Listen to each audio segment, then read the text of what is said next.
Hi అండి, welcome back to my channel Satya's tastes and traditions. ఈ పద్యాలు విజయశ్రీలోవి. కృష్ణుడు, భీముడు, అర్జునుడు అందరూ మాట్లాడిన తర్వాత అవన్నీ విన్న సహదేవుడు ఇలా అంటున్నాడు.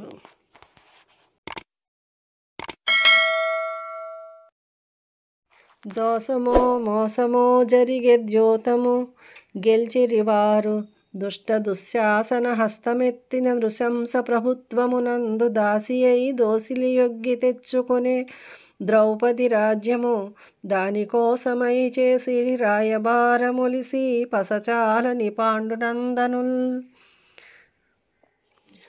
ఆడితి మోడిపోయితి అనంత అనంతరమ్మునన్ కోడలికిచ్చె నిచ్చకపు కూరిమి పెంపున గ్రుడ్డిరాజు మున్నోడిన దానినే మరలనోడివనుల్ తిరగాడి నేడు వాయోడక భాగమిమ్మనుటయున్ కురువల్లపుడియకుంటయున్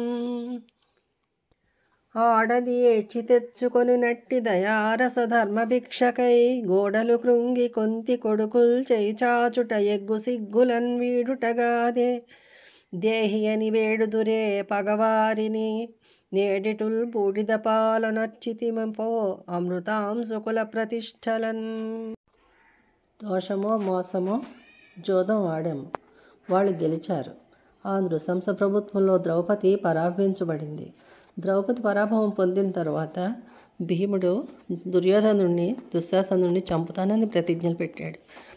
అది తెలుసుకున్న ధృతరాష్ట్రుడు ఆ భయంతో ద్రౌపదిని పిలిచి వరాలు కోరుకోమన్నాడు. ద్రౌపదికి అప్పుడు తిరిగి వాళ్ళ రాజ్యాన్ని వాళ్ళకి ఇచ్చేసాడు. తర్వాత పాండవులను దాస్య విముక్తులను కూడా చేశాడు.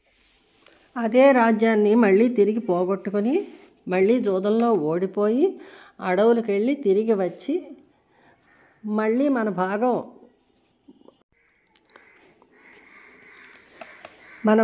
అడగడం, వారు ఇవ్వకపోవడం, ఇది రాజులు చేయవలసిన పనేనా కృష్ణ? ఒకనాడు ద్రౌపదికి ధృతరాష్ట్రుడు ఇచ్చిన రాజ్యం కోసం చేవలేనట్లు కుంతి కొడుకులు మళ్ళీ చేయి చాపడం సిగ్గు ఎగ్గు లేకపోవడం కాదా? సుక్షత్రియులు దేహి అని వేడుకుంటారా పగవారిని?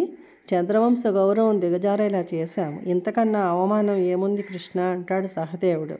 ఈ వీడియో నచ్చితే లైక్ చేయండి, షేర్ చేయండి, సబ్స్క్రైబ్ చేసుకోండి. Thank you for watching.